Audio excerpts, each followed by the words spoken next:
Welcome back to the Health Longevity Secrets Show with your host, Dr. Robert Lufkin.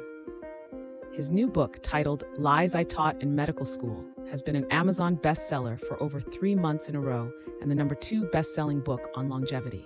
If you are enjoying this program, please like, subscribe, or leave a review.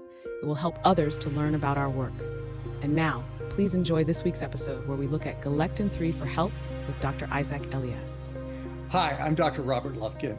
This week, we get to dive into the mysteries of longevity and discover how to outsmart chronic disease with Dr. Isaac Eliaz, a trailblazer in the realm of holistic health. In this episode, we journey through Dr. Eliaz's remarkable transition from Western medicine to the wisdom of Eastern practices, revealing how much an eclectic background has shaped his approach to wellness.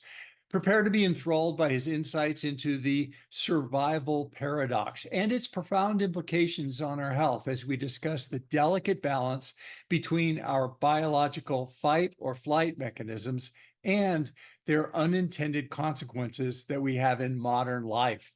We look at the new science behind aging with a discussion that could redefine your understanding of what it means to live a long, healthy life. Dr. Eliaz pulls back the curtain on Galectin-3, a protein that may hold the key to aging and longevity.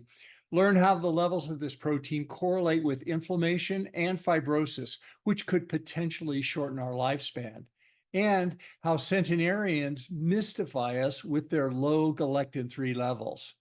From regenerative medicine to epigenetic reprogramming, this episode connects the dots between our lifestyle choices and the inner workings of our cells, offering a blueprint for reversing the aging process and revitalizing our health.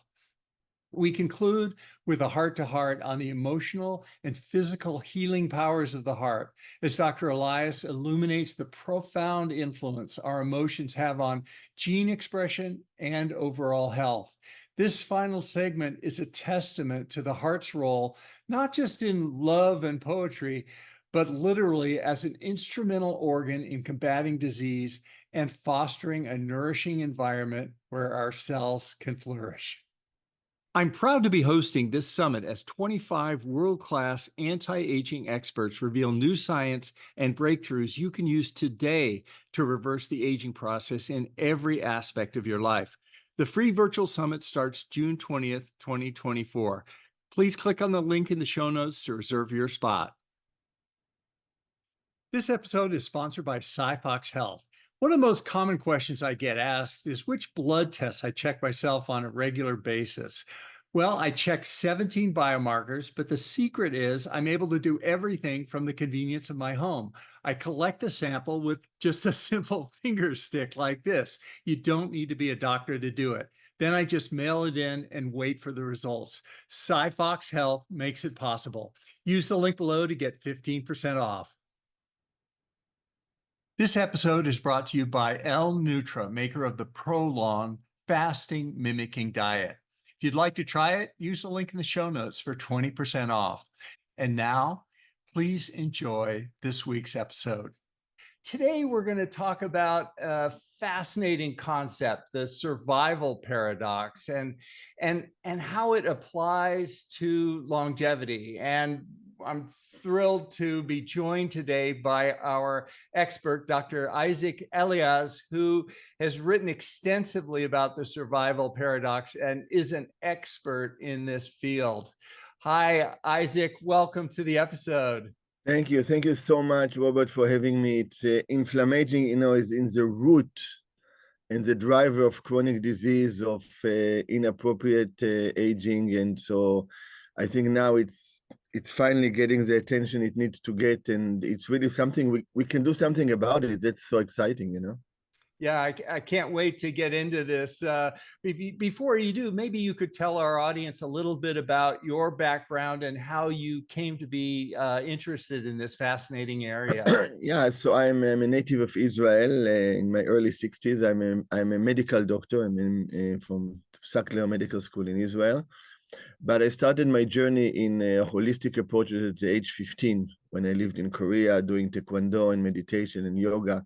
So almost 50 years. So in parallel to getting trained in Western medicine, I got trained in yoga. I was a yoga teacher. I learned shiatsu. I learned Chinese medicine. I have a Master of Science in Chinese medicine. I'm a licensed acupuncturist. And my focus in integrative medicine was oncology and how to cure illnesses. And in the same time, I got deeply into meditation, into Tibetan Buddhism.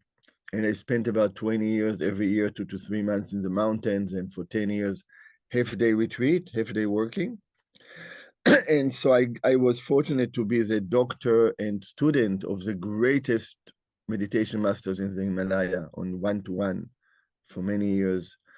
So I learned a lot of different esoteric meditation practices. I've seen a lot of things that science cannot explain. And all of this really connected back to something very simple for me. If we can connect to our heart has infinite healing potential. And what prevents us from connecting to what is in us already is our survival response, which is innate within us. So that's the depths of the survival paradox. So it's really, I coined this term to express our life. You know, we all want to survive, but there is a cost to it. And the most direct result of this inappropriate survival response, which is necessary, the survival response, is inflammation. So that's a little bit about my background. So I'm an active clinician. I'm a healer. I'm a researcher. I have large NIH grants where I research the removal of the survival paradox, the protein Galectin-3 through therapeutic apheresis in sepsis, actually, and in kidney injury. We are getting close to clinical trials, hopefully. And so I got to, on one hand, just like you, academia and published papers. And on the other hand, I'm out there in the stratosphere with my experience and my understanding. And I try to integrate it. And hopefully over time, I'm doing a better job in explaining it. I love the background. What a fascinating journey you've been on, and it's interesting to me that some of the most creative, innovative ideas in this space are coming from people not so much in mainstream medicine or the science community, but those who have bridged both of those and embrace things like meditation or other alternative approaches. And that's where some of the real creativity comes. It's so great to see that. Yeah, it's interesting. And because on one hand, my part in the medical device world and NIH grants, this is not an easy thing to get, like a multi-million-dollar NIH grant. You deal with the heads of departments in Harvard and Stanford, and you have to, and some of them who are really, really at the top, they allow their creativity to come out. They've made it, so they don't have to adhere to the box, And so the reaction is, wow, oh my God, if this works, it's like it will change medicine. So it's an interesting process. I mean, we can talk just about this, but in many levels, science is amazing. But for me, science is more a confirmatory tool. I get my ideas from insights, from meditation, from contemplation, from clinical observation, the one-on-one. And then science and research become a tool to confirm it and to refine it. And the small details of science and regulatory quality are critical. Many people, again, I'm talking to you because of your background. I never actually talked about it in the summit, but people, in the alternative field, they want to do this treatment and that treatment. And I have to admit, a lot of the popular, even cutting-edge treatments started in my clinic 20 years ago. Now my life is simplified. So I've been there. The in-depth proof and the in-depth assurance of safety is very important. And only until you start doing it and being in it and see why you have to make sure there's no side effect and no reaction and no this, and you say, oh my God, I got an amazing invention, can save millions of people. It's going to take me so much money and years because I have to prove safety. But there's value to it, there is value to it. So it's part of the integration that is not often talked about, is taking the ideas and seeing how we can work with the system to make them available. Yeah, that's really a unique perspective that you bring to this space. And before we dive into some of these ideas, maybe just take a moment and tell us and our audience how you view longevity and aging. In other words, why do we age? What is longevity? What's your kind of intellectual framework for that? So longevity in principle has two qualities to it. It has a quantitative quality, how long we live. It has a conventional qualitative quality, conventional, which probably is what all your speakers are speaking about, which is the quality of our life. And it has a more esoteric qualitative quality about how many different things we do in life. So in Chinese medicine, longevity is measured by how many different things we have done in life. And from Chinese medicine, if somebody lived 100 years and they've done one simple thing and they haven't evolved, they lived a very short life. And a great example I often give is Mozart, who died at the age 32 and left a longevity of work that is still with us. So he had amazing longevity. Or the person who really is the Ari, the holy Ari, in the person who revived Kabbalah in Israel, I think 17th, 18th century. He came from Egypt at the age 31. He lived 1 year and he died. And there's a whole movement, all over the world. So longevity is also how many different things. And from the perspective of simplifying it, is how many different ideas we can hold. And the more ideas we can hold and shift between means we have more flexibility. And when we have more flexibility, our arteries are more flexible. Our blood flow is more flexible. There's less resistance, there's less fibrosis, there's less inflammation. And it's like a rubber band that can stretch and let go. And there's a resilience. There is a resilience not of just hitting the wall, but of looking for another door. And that's really, and again, I'm a little bit off track, but it's interesting. I often say there's always a choice. Even somebody on their deathbed, they have a choice of how they are going to die. And it's going to have an impact on their summarizing experience of life, on their transition, and on their community around them. People can leave this world and leave a gift to the people behind them, or make it very traumatic. So we always have a choice, and the body will always do its best to survive. And our role as people are trying to give some guidance in inflammation and longevity is to show ourselves and show others that there are different options. And in order to show that there are different options, we have to understand that because everything is changeable, science, everything is impermanent, nothing is permanent, basic quantum mechanics, then everything is possible. And that's really the driving force of longevity. So the more we are flexible, the less we are stuck, the less we are inflamed, the less we are fibrotic, the longer we live. So if we look at the level of Galectin-3, the survival paradox protein, that's how I coin it, centenarians, Robert, have a lower level than people in their 70s and 80s in published studies. And when you look at the study, it's really nice. You see 70s, 80s, and there's a spread. And at the bottom, you see this whole layer of lower level of Galectin-3. These are the people that are going to make it into a centenarian. So you see the same protein that drives inflammation, that drives fibrosis, that drives fight, that doesn't allow for flexibility and flow. You can see it, so I'm taking it back into science. So that's what I mean, the connection. Yeah, I want to talk about Galectin-3 and your work in that area. But before we do, let's step back a little bit. You mentioned the drive to survive. Could you expand on that a little bit and how that leads into this survival paradox? Absolutely. So we are wired to survive innately from beginningless time. It's within us, and we're always doing the best we can to survive. So because it's built in us, in every cell in our body, it's automated. It's not something we think about.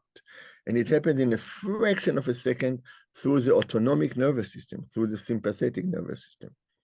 And the two basic drives of survival is fighting, which equates to friction and to inflammation, and running away, which equates more to hiding, to getting away from danger, which creates the isolating quality.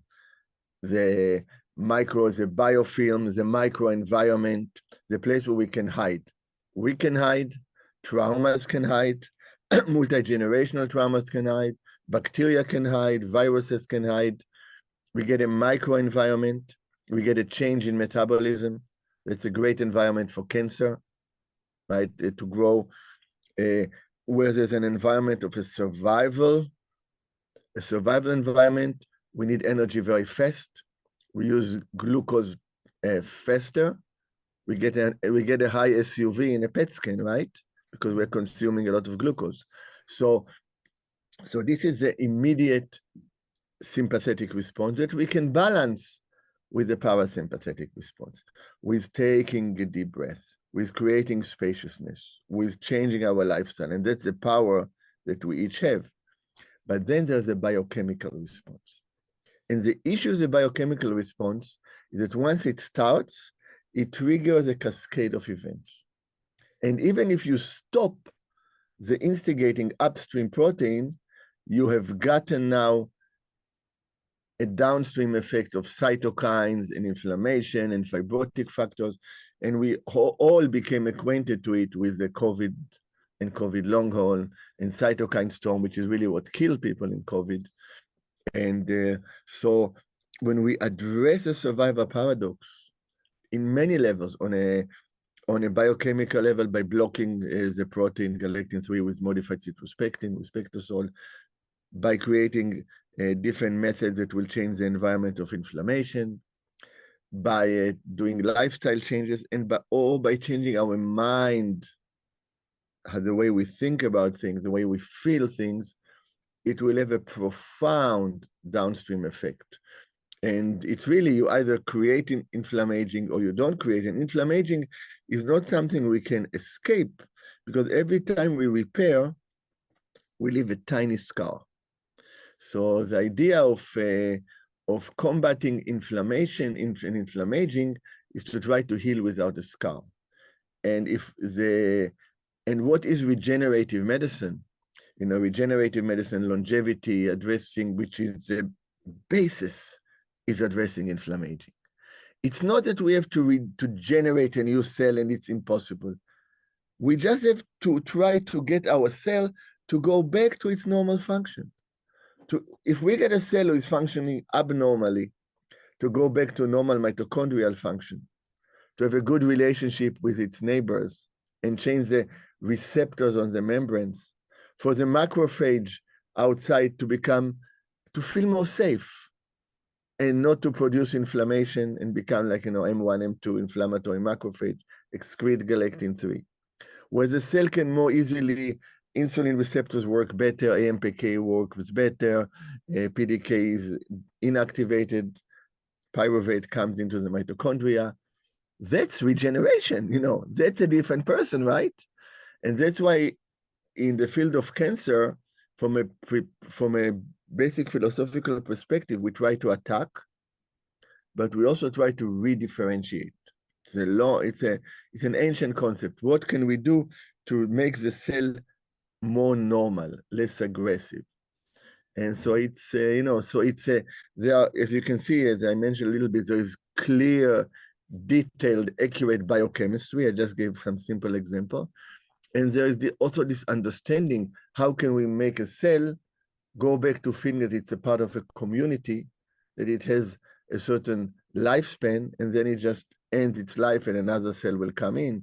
Normal apoptosis, normal energy production, which is very efficient, but much slower. It's more of a time of safety. We're in no rush to produce energy, but we can produce 18 ATPs from one glucose, as you know so well, and without any byproduct, lactic acid, or we are in stress, we are in danger, we produce energy 100 times faster, but at a very heavy cost. The cell feels like it doesn't have oxygen, hypoxia-inducing factor goes up, it becomes a mess, we age.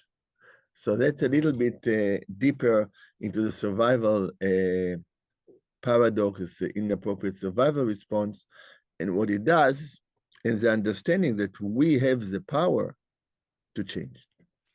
Yeah, and some of what you mentioned about returning to that a better state, it sort of reminds me a little of the partial epigenetic reprogramming work that's getting so much publicity Totally, now. totally, absolutely. With Yamanaka factors, and that so some of this is mediated in the epigenome, you would think, with DNA methylation and other things as well.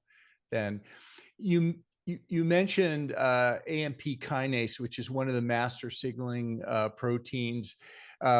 We've talked about mTOR on this program, which is another master signaling protein that switches back and forth, just to review for our guests, that between food abundance and glucose utilization, essentially, and inflammation, which it drives because the food's coming in and it's foreign material, versus survival, or let's not say survival, let's say sort of starvation mode or fasting mode, repair mode, when autophagy is activated, inflammation's turned down, which people will achieve with fasting and ketosis, I guess. Is the survival paradox, does that have any analogies to mTOR, the activation or turning off of mTOR, because mTOR has been cited as a longevity drug and rapamycin, as a longevity target for rapamycin and fasting and ketosis and all. Does that fit in with the survival paradox? Yeah. First of all, the survival paradox is about life. So everything fits in the survival paradox, everything. I'm smiling because I cured somebody from prostate cancer in 2005 using mTOR1, using metformin and other stuff. And the medical board in California came after me, somebody. And there were already 160 studies, eventually, but I'm smiling because I've been doing it for 20 years. So yeah, definitely. So we have to understand the mTOR1 AMPK is a metabolic expression of safety and danger. So there are things that regulate mTOR1, so metformin is a drug, berberine, a little bit curcumin. The most important one is honokiol, which is underused. Honokiol is the most powerful because honokiol has an effect on mTOR1, blocking it. It stimulates AMPK. It blocks AKT. It blocks HIF. All of these, if we had a diagram here, which I often show, will our pathways that activate PDK, the enzyme that stops the normal metabolism. And it also blocks kappa beta and TNF alpha on a long-term basis. So yeah, very important. But what starts it is a reaction on the membrane. What starts it is insulin receptors being blocked. It's the idea that, something is wrong. We can't get we are not getting our nourishment. And on a deeper level, the cellular feeling that it cannot take a deep breath. That's really what happens. It's, often when I work with a cancer patient, I will go to the cancer area and I will ask the patient or just connect with what made you or the cancer, the tissue, not be able to take a deep breath. Because the moment we take a deep breath cellularly, this whole mechanism, because HIF goes down, mTOR1 gets shut down, AMPK goes up and we're in good shape. So yes, absolutely. And that's one of the most exciting areas to really, that we are making contribution. And fasting is very interesting because when we have scarcity, when we are in a survival mode, there are two kinds of survival mode. There's the classical survival mode, which is very short term. We have to survive the next 30 seconds. The next 5 seconds, somebody is shooting at us. We got to run away. We got to produce energy. It doesn't matter if we get hurt, if we get cut, if we pay a price for another 50 years, we got to survive. That's the classical, that's a traumatic survival response. And in this sense, when it's deeply registered in us, it creates scars in our DNA. That's the epigenetic component, which we know so well, Holocaust, and I tell my story, how I had very intense chest pain right here for 50 years and upper back pain that I knew was not mine. I'm named after my grandfather from who was Isaac that I never met. And only at the deathbed of my grandmother, I write it in my book, 50 years after he died at the age 50 from stomach cancer. He couldn't stomach what happened. My mother just tells all of us 5 siblings that 10 of his 12 siblings were killed by Hitler. Nobody told us. So he held the trauma, nobody talked, and it was passed to me. And when I healed from it, when I went through a sense of forgiveness, my pain went away immediately after 50 years. I have no more pain.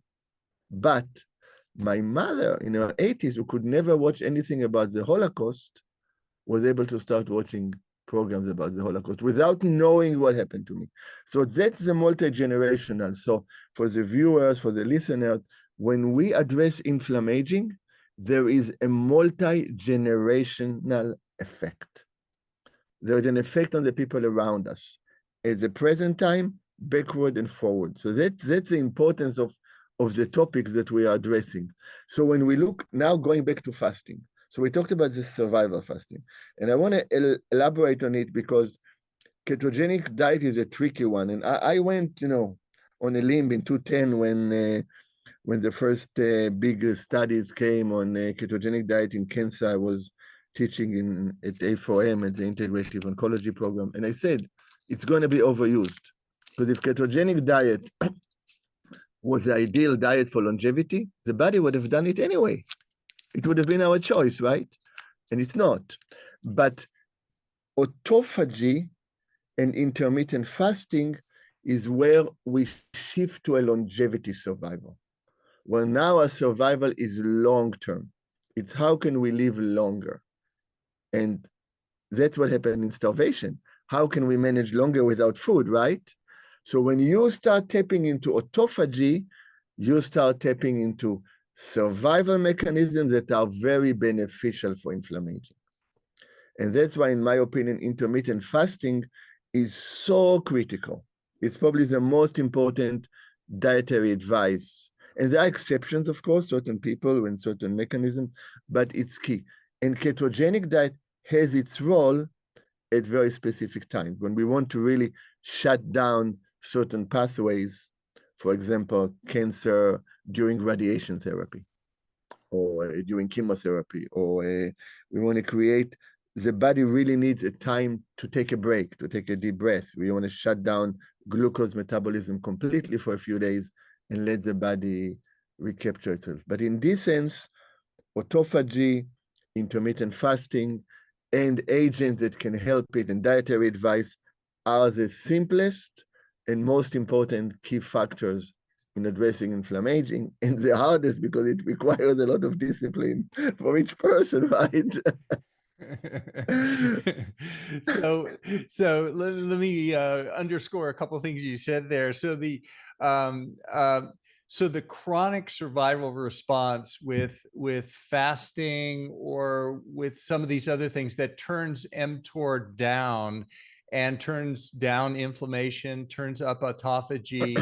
That's obviously the beneficial survival response that we're looking for. Totally. And it's not part of the survival. The paradox is the immediate survival, because really what's innate in us is the immediate survival response. Autophagy is not innate in us. If it was, we would all be doing it, right? It's a strategy. Now we are strategic, right? 12 hours, 14 hours, 16 hours, 18 hours, 20 or 24 or 2 days. We are strategic. But yes, and that, so people kind of lump them together, and they lump dietary approaches together. I know.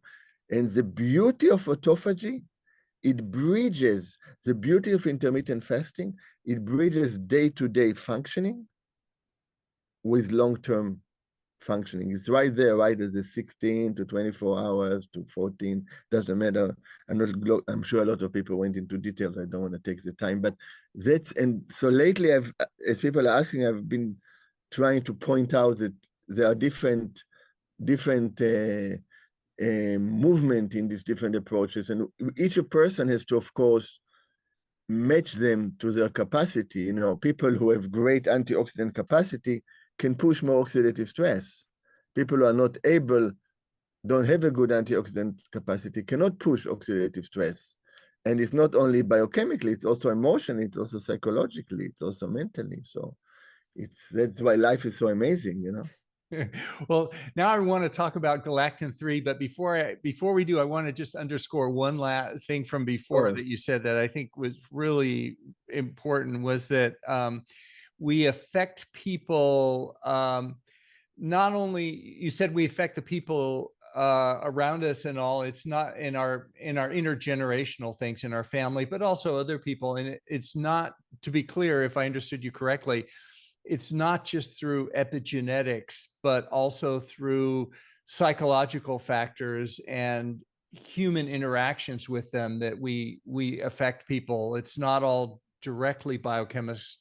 Absolutely. And actually, it's our electromagnetic field from the heart is bigger than our body. So what we feel in our heart, if we are more reactive, ego-driven, struggle, but if we're more responsive, and the heart is, I don't know if we'll have time to talk about it, but I talk about it a lot. The heart is built different than any other organ to do this job. This field not only touches every cell in our body, talking about inflammation, but it touches people around us.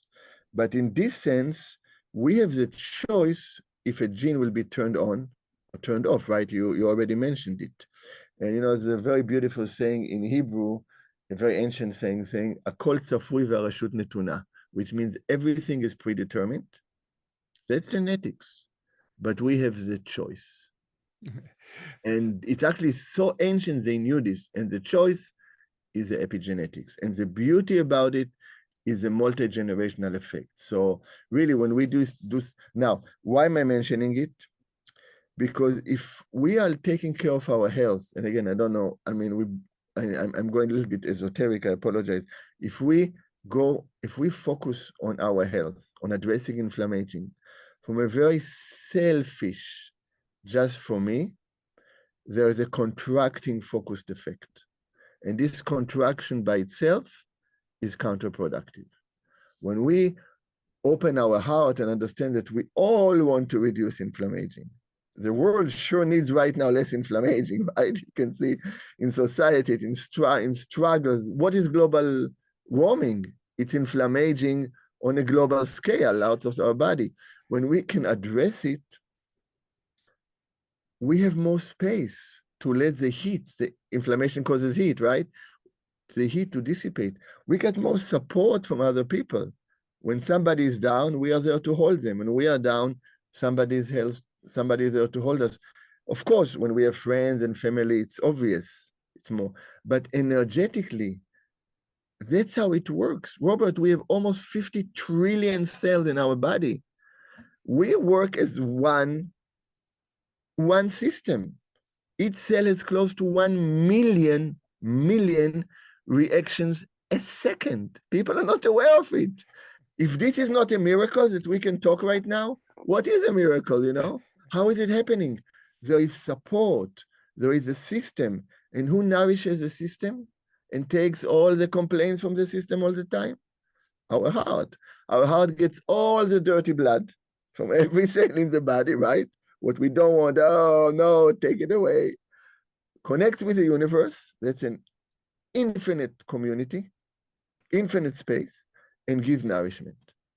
And then our job, and what we are talking here, one is to realize and connect with the heart. We're not talking about this so much today, but our cells have to be willing to take nourishment. See, it's many times, you know, it's like, yeah, we can give nourishment through the heart, but if the cell is blocked, if the cell has microenvironment, if Galectin-3 protein creates a lattice formation and the nourishment can't come, or we have high lipoprotein A, or we have heavy metals, or we have toxins, or if the cell is traumatized and contracted, and mTOR1 is activated, the cell is not taking the nourishment, and the classical is a Warburg effect, right? The Warburg effect, you have oxygen, and the cell still goes into aerobic glycolysis. If the cell could just open itself to nourishment, the cancer will dissipate in a fraction. There will be no cancer, the cell becomes normal. So we talk about biochemistry, but there's a bigger picture in it because we are dealing with inflammaging on a global scale. A global scale. It's a great analogy of climate change as inflammaging for the planet. But the point you brought about the heart was beautiful. I hadn't thought of that before. The heart as an organ, not just for pumping blood and but as a electrical, psychological organ beyond that. That was beautiful. Yeah, I talk a lot. It's really my main work. It's supposed to be the first book. It's hopefully it's written about it. It's called Open Heart Medicine, because the heart is the only organ in the body that takes dirty blood and gives you clean blood. No other organ does it. I mean, the kidneys in some ways, but it's different. It's still arterial blood, so it's different, and it's connected to the heart. And the heart is the only organ that nourishes itself through the coronary artery after it finishes its job. The blood is clean, it gives it without discrimination. The aorta is a stiff artery, gives it, and then it relaxes. The coronary arteries open up outside of the heart, if people don't know, in the aorta, and it gets nourished. So the heart survival is to nourish selflessly. And the moment physiologically it stops, in 60 seconds we are dead. So of course, the mental aspect, the psychological, the emotional, the spiritual are part of it. And the reason why it's easier to connect to it than to change our mind habit of not being caught in thoughts is because it's happening anyway physiologically. And as long as there is flow, as long as there is good oxygenation, then everything you mentioned as drivers of inflammation goes away. Because AMPK is jumping up and down, it's getting plenty of oxygen and nourishment, and everything is cleaned up, and there is no lactic acid and no acidosis, and all is good, paradise. Those are beautiful thoughts. In our last few minutes, maybe I'd love to hear about Galectin-3. You've mentioned it a few times. What is it, and why is it? What role does it play in this whole thing? So Galectin-3 is a biochemical response to survival. It's part of the group of alarming proteins. It sets up the alarm. And the alarm, so it's like a bus. It sets the alarm, it goes to areas of problems, and it tries to repair the injury. So it's a carrier. It carries different ligands, inflammatory ligands, sticky molecules, immune disrupting molecules over time, metastatic molecules, neuroinflammatory molecules, many of them, they're called ligands, and it attaches, creates a pentamer of 5, and 5 and 5 and 5, it creates a lattice, a coating, a different environment. And once the microenvironment changes, everything starts going wrong. So if we can block Galectin-3, we can reverse and disrupt the process. So if you look there are about 10,000 papers on Galectin-3. I made some of the key discoveries that blocking Galectin-3 with modified citrospectin will attenuate inflammation and fibrosis. I mean, I have patents for this, and we have about 80 published papers on Pectosol, on modified citrospectin. So when you block Galectin-3, there is a great health benefit. And from this perspective, when it comes to inflammaging, modified citrospectin is your number one supplement. Because as we age, Galectin-3 goes up. Also, modified citrospectin pulls out heavy metals and toxins, or everything is published. It regulates immune response, and it attenuates, it takes down the cytokine storm. So it's really a basic supplement, really a gift from nature, I think. It's a modification of a fiber, a specific modification that you can integrate with different treatments, but it's key to addressing what we talk, the mTOR1, the AMPK, from a systemic point of view. So if you look at diseases affected by Galectin-3, it's practically every disease. Cancer, of course, and sepsis, and acute kidney injury, and chronic kidney disease, and NASH, and NAFLDS, and pulmonary fibrosis, and stroke, neuroinflammation, autoimmune diseases, you name it. It's really what will turn an infection into sepsis. In our studies, we show when we block Galectin-3, we attenuate sepsis. We reverse, we prevent the acute kidney injury and the death of the animals. When a patient comes to the ICU with sepsis without pre-existing condition, the level of Galectin-3 at admission will determine who is going to die later. That's how important it is. It represents the biochemical response that is turned on and cannot turn off. And that's the simple, straightforward supplement everyone can take as part of the regimen. So that's the importance of Galectin-3. And I mean, it's so much bigger than me. I've been involved with it for about 30 years. But, you know, it's really, there is an interest. That's why, you know, I know I got NIH grants and I'm working on different studies, and it's very exciting. It's really, and I'm presenting. I mean, we are doing this interview ahead of time, and in next week I'm presenting at ASCO GU, our multi-center trial on biochemical relapse of prostate cancer, showing an 18-month follow-up on people whose prostate cancer was removed and then came back. And over 18 months, people who took modified cytospectin, the cancer growth was slowed down, stopped, or even went down. 90% of the people benefited over 18 months. Show me a drug that does this. And the side effects was that their memory was better, their joint pains got better, and their energy got better. So that's the importance of addressing GAL3, you know.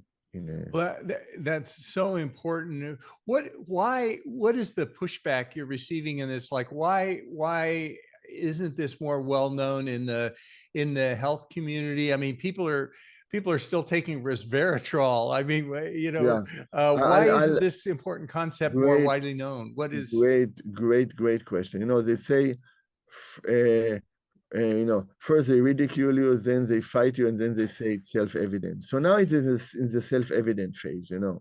There is no, I mean, I'm working with top scientists. It's a natural product. I said, you know, this is the first substance ever modified cytospectin, the work of Avram Raz and then my work, to be shown to slow down and prevent metastasis in cancer. And in animal models published in Journal of National Cancer Institute in 95. If this was a drug, it would have been a multi-billion-dollar drug. Okay, I'm getting a poster session in ASCO GU. If I was a drug from Big Pharma, I would have had a planetary session. You know that the same session that presented Herceptin in ASCO, the very important drug in HER2 positive, which is an important drug, and all the journalists were there.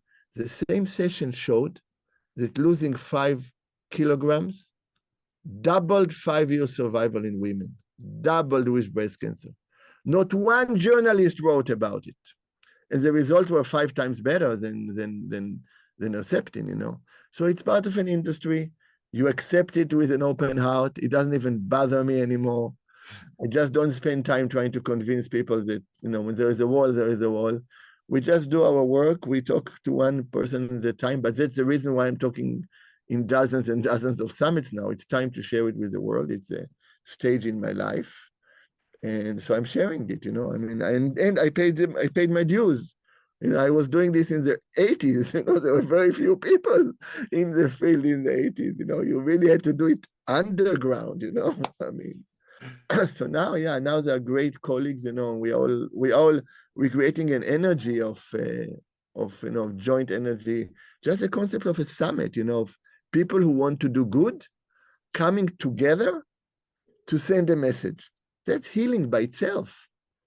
Yeah, it's there.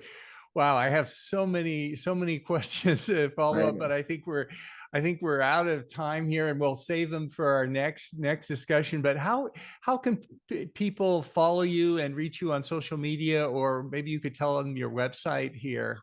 So they can go to dreliaz.com, And I have a high quality newsletter every week. I got a whole team that writes it where I share a lot of my ideas. And so yeah, so if they go to drelias.com, then they can find information about the different supplements I develop, about my philosophy. And I hope I teach a lot the meditation and healing part. I teach a lot in Israel actually for the last decade, but now I'm going to start teaching in the United States.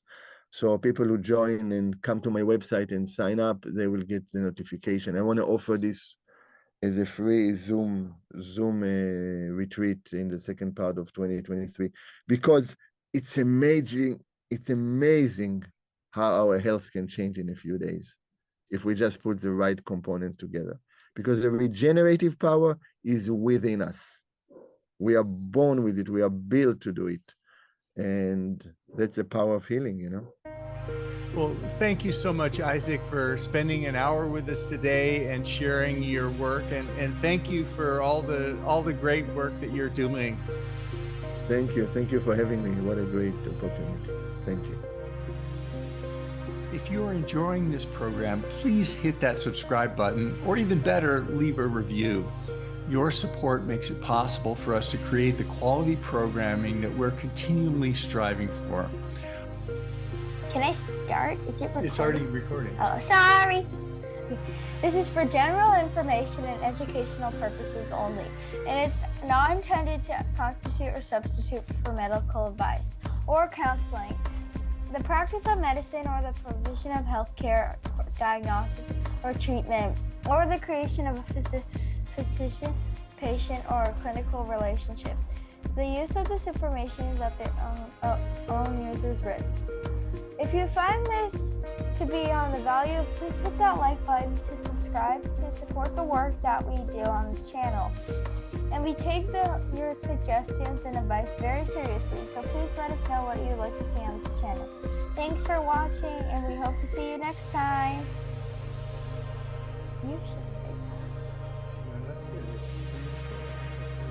You like it? You want to do it one more time, or is that good? I think that was good. Yes. You need to save the recording. Very good.